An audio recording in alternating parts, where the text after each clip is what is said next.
In a significant turn of events, the U.S. television network Newsmax has reached an agreement to pay a staggering $67 million, £50 million, to resolve a defamation lawsuit brought against it by Dominion Voting Systems.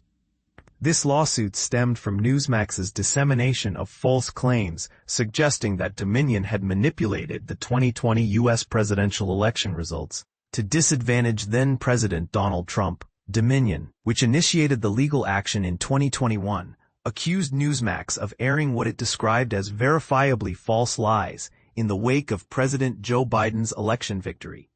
The company argued that these unfounded allegations inflicted severe economic damage on its operations.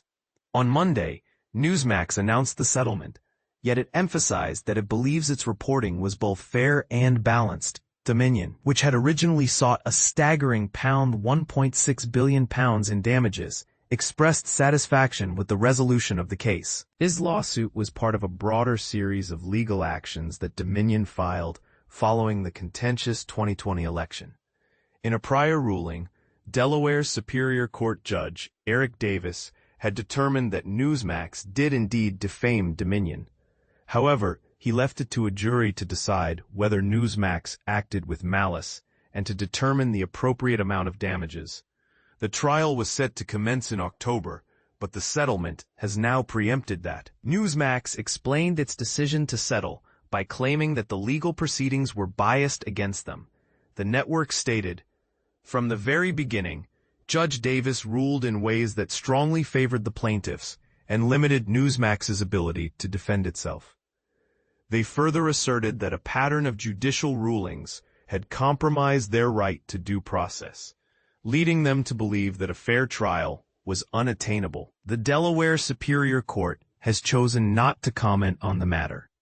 Despite the settlement, Newsmax reiterated its commitment to its coverage of the 2020 election, asserting that it is crucial for the American public to hear all perspectives regarding the election disputes. This is not the first time Newsmax has faced legal challenges related to election coverage. Last year, the network paid $40 million to settle a defamation lawsuit from another voting machine company, Smartmatic. Additionally, in 2023, Fox News agreed to a monumental payout of $787.5 million to Dominion over similar allegations of spreading false claims about election rigging. The narrative surrounding the 2020 election and claims of it being stolen from Trump gained significant traction, with many falsehoods circulating widely. Trump himself targeted Dominion, making unfounded accusations that the company had rigged the election in favor of Biden, alleging everything from vote deletions to undue influence from his political adversaries. As part of the settlement with Dominion, Newsmax will make the payments in 3 installments, beginning with an initial $27 million that was dispersed on Friday. The subsequent payments of $20 million each are scheduled for January 15, 2024, and January 15, 2027, respectively, and will be funded through the company's revenue. Interestingly, following the announcement of the settlement, Newsmax's stock saw a notable increase of approximately 15% on the New York Stock Exchange. On the same day, Trump took to social media to express his intention to eliminate mail-in ballots and seriously controversial voting machines, although he did not specify any particular companies involved.